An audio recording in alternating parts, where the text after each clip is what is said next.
आणि आपण ही थेट दृश्य बघतोय लोणावळ्यामधून मनोज जरांगे पाटील यांचा मोर्चा आणि त्या मोर्चाची ही दृश्य मोठ्या संख्येने सगळे मराठा समाजाचे जे लोक आहेत ते सहभागी झालेले पाहायला मिळतात। आज वाशीमध्ये मोर्चा धडकणार आहे आणि तत्पूर्वी लोणावळ्यातली ही थेट दृश्य आपण बघतोय। आणि बॅरिगेटिंगच्या मध्ये डी झोनच्या मध्ये कोणी येऊ नका, सगळ्या वायरिंग या ठिकाणी आहेत।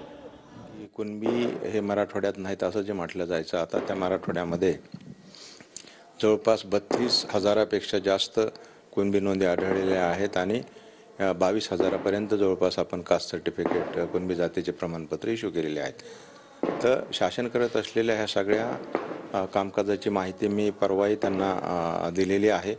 त्यावर त्यांनी काही त्यांच्या मागण्या नोंदवल्या होत्या, सांगितल्या होत्या। तर त्या मागण्याच्या अनुषंगाने मधल्या 2 दिवसामध्ये मी शासनाशी देवाणघेवाण केली, मागण्या पाठवल्या आणि त्यावर शासनाचे जे आहे ते निर्देश आहेत ते प्राप्त करून घेतलेले आहेत आणि त्या अनुषंगाने मी आज त्यांच्याशी चर्चा करणार आहे। मला असं वाटतं की त्यांचं त्यामधून समाधान होईल आणि त्यांनी जे नियोजित केलेलं आहे मुंबई मार्च जो आहे, मुंबई जाण्याचा जो बेत आहे, कारण आपण म्हणतोय की आपल्याला माहिती आहे की मुंबई ही जागतिक शहर आहे, महाराष्ट्राची राजधानी आहे आणि आमची शासनाच्या वतीनं हमेशा विनंती राहिलेली आहे की मुंबई ही सुरळीत राहिली पाहिजे आणि सोबतच त्यांनी जो लढा उभा केलेला आहे किंवा मागणीचं त्यांचा जो काही सुरुवातीपासूनचा त्यांच्या ज्या मागण्या आहेत त्याही शासन कायद्याच्या चौकटीमध्ये पूर्ण करण्याचा प्रयत्न करत आहे।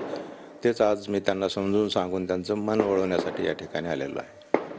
त्यांनी जे सातत्याने सांगत आलेलं आहे की 54 लाख नोंदी आढळलेल्या आहेत, त्या 54 लाखामध्ये किती लाख लोकांना प्रमाणपत्र दिले ते सांगा आणि सगळ्या सोयऱ्याचा निर्णय लवकर घ्या। सगळ्या सोयऱ्यामध्ये त्यांनी एक बदल सुचवला होता, पितृसत्ताक पद्धतीने ऐवजी मातृसत्ताक पद्धतीने त्यांनी पण तो घ्यावा।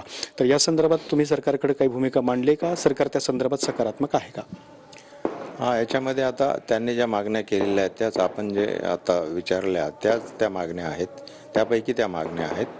तर त्या बाबतीतच आम्ही त्यांच्याशी चर्चा करणार आहोत की शासन त्या मागण्याच्यावर विचार करत असताना किंवा निर्णय प्रक्रिया करत असताना काय करत आहे हे मी त्यांना सांगत आहे। त्यासाठी काही अवधी पण लागणार आहे काही मागण्यामध्ये।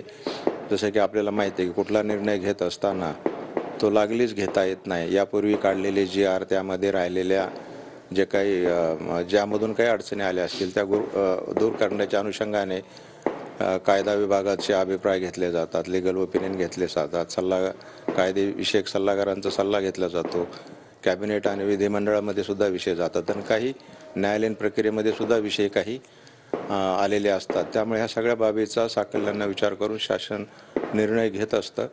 तर तीच प्रक्रिया कशाप्रकारे पूर्ण करण्यात येणार आहे ते मी या ठिकाणी समजून सांगायचा प्रयत्न करेल आणि मला असं वाटतं की एकदा प्रक्रिया सुरू झाल्यानंतर शासनाचा लवकरात लवकर ती पूर्ण करून तर त्यांची जी मागणी आहे त्या मागणीच्या हिशोबाने तोडगा काढण्याचा प्रयत्न करेल। आज जर तुम्ही मन वळवण्यात यशस्वी झालात तर त्यांना आपल्या वतीनं काही GR दिला जाणार आहे का किंवा त्यावरती कशी ॲक्टिव्हिटी केली जाणार आहे? त्यांची एक मागणी होती की जसं आपल्याला माहिती आहे की न्यायमूर्ती संदीप शिंदे साहेबांची समिती शासनाने गठीत केली आणि त्यामध्ये आम्ही मराठवाड्याच्या हद्दीपर्यंत काम केलं, ज्या समितीचा मी सदस्याचे होतो। तर त्या समितीचं कामकाज आपल्याला माहिती आहे की खूप चांगल्या प्रकारे झालं। शासनाने त्या बाबतीमध्ये त्या कामकाजाचं ॲप्रिशिएशन केलेलं आहे आणि त्या समितीला मुदतवाढ द्यावी आणि ह्या नोंदी सातत्यानं शोधाव्यात अशा प्रकारची त्यांची मागणी होती, ज्याबाबतचा शासनाने GR काढलेला आहे, जो आमच्याकडे प्राप्त झालेला आहे, तो आम्ही त्यांना दाखवणार आहोत। दुसरा एक महत्त्वाचा मुद्दा आहे सर की मनोज जरांगे हे जालना जिल्ह्यातले आहेत आणि तुम्ही सुद्धा जालना जिल्ह्यातले आहात। तुम्हाला तिकडल्या समस्या माहिती आहेत, लोक परिचयाचे आहेत आणि तुमचं आणि त्यांचं गावसुद्धा जवळ आहे। त्यामुळे सुद्धा तुम्हाला हे आंदोलनामध्ये मध्यस्थी करणं किंवा मनोज जरांगे यांचं मन वळवणं सोपं चाललंय? शासनामध्ये आता तसं जर बघितलं तर प्रामुख्याने ह्या विषयाची सुरुवात मराठवाड्यामधनं झाली।